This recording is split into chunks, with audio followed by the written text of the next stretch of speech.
Top news. பன்னீருக்கு பெருகும் எம்எல்ஏக்கள் ஆதரவு. கோவை வடக்கு தொகுதி எம்எல்ஏ அருண்குமார் ஓ பன்னீர்செல்வத்திற்கு ஆதரவு தெரிவித்துள்ளார். ஜெயலலிதாவின் மறைவுக்கு பிறகு அதிமுக சசிகலா அணி பன்னீர்செல்வம் அணி என இரு அணியாக உள்ளது.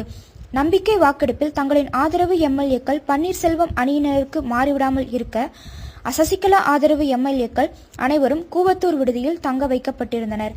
இந்நிலையில் நம்பிக்கை வாக்கெடுப்பு அன்று கோவை வடக்கு தொகுதி எம்எல்ஏ அருண்குமார் கூவத்தூரில் இருந்து வெளியேறி அதிமுகவில் குடும்ப ஆதிக்கம் மிகுந்துள்ளது, அதனால் நம்பிக்கை வாக்கெடுப்பை புறக்கணிப்பதாக அறிவித்தார். இந்நிலையில் ஏற்கனவே ஓ பன்னீர்செல்வத்தை ஆதரித்து நம்பிக்கை தீர்மானத்தில் பழனிசாமிக்கு எதிராக வாக்களித்த எம்எல்ஏ ஆறுகுட்டி, மேட்டுப்பாளையம் எம்எல்ஏ சின்னராசு மற்றும் வாக்களிப்பில் கலந்து கொள்ளாமல் புறக்கணித்த கோவை வடக்கு தொகுதி எம்எல்ஏ அருண்குமார் ஆகிய மூவரையும் எடப்பாடி பழனிசாமிக்கு ஆதரவு தெரிவிக்க வைக்க தினகரன் பேச்சுவார்த்தைகளை நடத்தி வந்தார்.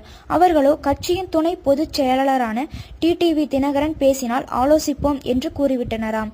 ஆனால் டிடிவி தினகரன் ஏனோ அதற்கான தீவிர முயற்சியில் இறங்கவில்லையாம்.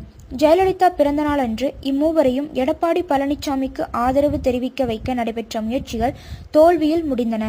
தற்போது அருண்குமார் வெளிப்படையாக ஓ பன்னீர்செல்வத்திற்கு ஆதரவு தெரிவித்துள்ளார். இதனால் சட்டமன்றத்தில் சபாநாயகருக்கு எதிராக திமுக கொண்டுவரும் நம்பிக்கையில்லா தீர்மானத்திற்கு வலு கூடி வருகிறது. அருண்குமாரை தொடர்ந்து மேலும் சில எம்எல்ஏக்கள் பன்னீரை ஆதரிக்க தயார் செய்யப்பட்டு வருகின்றனர். இது போன்ற செய்திகளை உடனுக்குடன் அறிய டாப் நியூஸ் சேனலை சப்ஸ்கிரைப் செய்யுங்கள். நன்றி, வணக்கம்.